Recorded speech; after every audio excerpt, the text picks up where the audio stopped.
राजांनी प्रश्न विचारलेला आहे शकुंतलेला. ऊर्ध्व रेता असणाऱ्या कण्व महर्षींची आपण कन्या कशी? कुणीतरी आपल्याला प्रश्न विचारत आहे आणि त्याचं उत्तर दिलंच पाहिजे बरं मंडळी. कारण जेव्हा उत्तर दिलं जात नाही तेव्हा प्रश्नचिन्ह तसंच राहतं. मग उत्तर कशी मिळणार? मग शकुंतलेने विचार केला की माझा जन्म वृत्तांत मला यांना सांगायला पाहिजे. आणि लगेच तिने सांगितलं की राजे,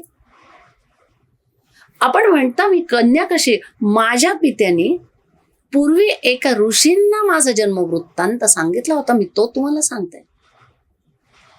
आणि तो वृत्तांत सांगत असताना शकुंतला सांगते की विश्वामित्र ऋषींनी तपश्चर्या सुरू केलेली आहे. बरं, ही तपश्चर्या करत असताना विश्वामित्र ऋषींची ख्यातीच अशी की प्रतिसृष्टी निर्माण करणारे होते. मग आता यांच्या या तपश्चर्येमुळं इंद्र घाबरले. कारण इंद्राला असं वाटत होतं की याची तपश्चर्या जर पूर्ण झाली तर आपल्या आसनावरून हा आपल्याला च्युत करू शकेल. आणि मंडळी, आपल्या आसनावरून कुणीतरी आपल्याला बाजूला सारतं ही गोष्ट आपल्याला सुद्धा सहन होत नाहीये. माझी गादी मला मिळालीच पाहिजे, त्याच्यावर कुणी आक्रमण करता कामा नये, ही नैसर्गिक भावना हो. इंद्राची तरी याच्यापेक्षा वेगळी कोणती असणार? पण मग आता विश्वामित्रांची तपश्चर्या कशी थांबवायची हा विचार जेव्हा इंद्राच्या मनात आला तेव्हा इंद्राने विचार काय केलेला? काय करता येईल? खूप वेळपर्यंत विचार केल्यानंतर इंद्राच्या लक्षात आलं की अप्सरांमध्ये सर्वश्रेष्ठ असणारी अप्सरा मेनका तिला बोलवलं आणि तिला सांगितलं की मेनके, भूतलावर जाऊन तुला माझं कार्य करायचंय. कार्य कोणतं ते? इंद्र म्हणतायत की विश्वामित्रांची तपश्चर्या भंग झाली पाहिजे. छे छे छे छे, माझ्याच्याने ते शक्यच होणार नाहीये. कारण लक्षात घ्या, प्रत्यक्ष चंद्र आणि सूर्य ज्यांचे नेत्र आहेत, प्रत्यक्ष ज्वाला ज्यांच्या जिभेवर आहे, अशा विश्वामित्र महर्षींची मला भीती वाटते. आपणास जर ती भीती वाटत असेल तर मला तर ती वाटणारच. आणि हे कसं शक्य आहे? परंतु इंद्र महाराज, आपण माझ्या मदतीची अपेक्षा केलेली आहे, तेव्हा ही मदत मला करता येईल, मी करेल, पण त्याच्यासाठी मला तुमच्या सहकार्याची गरज आहे. आता मेनकेला इंद्राचं सहकार्य कोणतं? तेव्हा मेनकेने सांगितलं की मला या कार्यासाठी आपली मदत म्हणजे मला पवन सोबतीला आला पाहिजे आणि मदन सुद्धा सोबतीला आला पाहिजे. इंद्राने व्यवस्था केली आणि अचानक विश्वामित्र ऋषींची तपश्चर्या सुरू असताना प्रत्यक्ष स्वरूपामध्ये मेनका अवतरली. अत्यंत सौंदर्यवती ती अप्सरा विश्वामित्र ऋषींच्या नजरेच्या टप्प्यात आहे हो. आणि पवनानं त्याचं काम केलं. वारा सुसाट वेगानं सुटला आणि तिचं उपवस्त्र उडालं.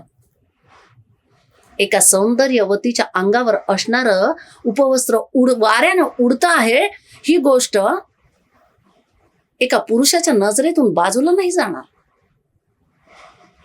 मग विश्वामित्र ऋषींची नजर जाती त्यावेळेला मदनाने काम केलंय, मदनाने प्रवेश केलेला आहे. आणि विश्वामित्र ऋषींनी बघितलं ती सौंदर्यवती अगदी वेगळ्या अवस्थेमध्ये जातीये. आणि मग ते लगेच तपश्चर्येतून बाजूला झाले आणि तिच्या जवळ गेले. आणि त्यावेळेला तिला सावरत सावरत सावरत मनामध्ये विचार आला समागम करण्याचा. तपश्चर्या तर भंग झाली हो, परंतु जवळपास 10 वर्षपर्यंत ते एकत्र राहिलेले आहेत. या समागमनामध्ये मेनकेने इंद्राला आधीच सांगितलं होतं माझं कार्य संपलं की मी पुन्हा स्वर्गामध्ये येणार आहे.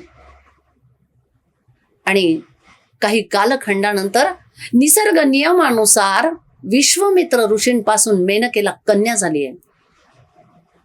त्या कन्येला जन्म दिला आणि ज्याच क्षणाला कन्येला जन्म दिला त्याच क्षणाला त्या कन्येला मानिली नदीच्या तीरावर ती शकुंतला सोडती झाली आणि स्वर्गस्थ झाली आहे. पण आता अहो जन्मलेलं बाळ, ते बालक रडतंय.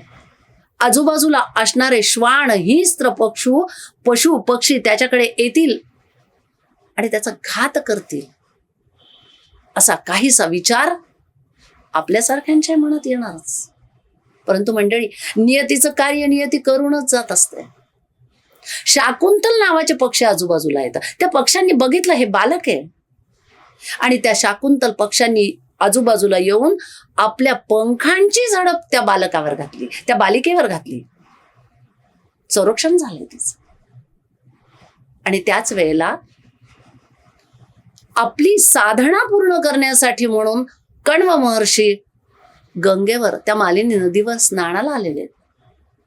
येऊन बघतायत तो काय, त्या नदीच्या किनाऱ्यावर शाकुंतल पक्षी पंखांची झडप घालून त्या बालिकेचं संरक्षण करतायत. मानवी विचार जागृत होणारच ना. लगेचच महर्षी जवळ आले. त्यांनी त्या कन्येला उचललं, आपल्या आश्रमात आणलं आणि त्या दिवशीपासून ती आपली मानस कन्या म्हणून मान्य केली.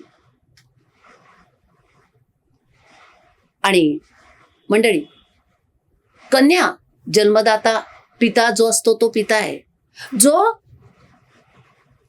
कुणाचं तरी संरक्षण करतो तो पण पिता आहे. संकटात संरक्षण केलं तो पण पिता आहे. अन्नदाता जो असेल तो पण पिता आहे. अशा पद्धतीने अनेक प्रकारचे पित्या समान वागणारे सगळे श्रेष्ठ आपले पिताच आहेत. कण्व महर्षींनी या पद्धतीनं माझा सांभाळ केला, म्हणून राजे ऊर्ध्वर येत असताना सुद्धा कण्व महर्षी माझे पिता आहेत. हा माझा जन्म वृत्तांत मी आपणास सांगितला. आणि तो सांगितल्यानंतर दुष्यंताने या सौंदर्यवतीवर आकृष्ट होऊन लग्नाची मागणी केलेली आहे. शकुंतलेचा दुष्यंताच्या जीवनामध्ये कसा प्रवेश झाला हा भाग आपण पुढच्या भागामध्ये बघूया.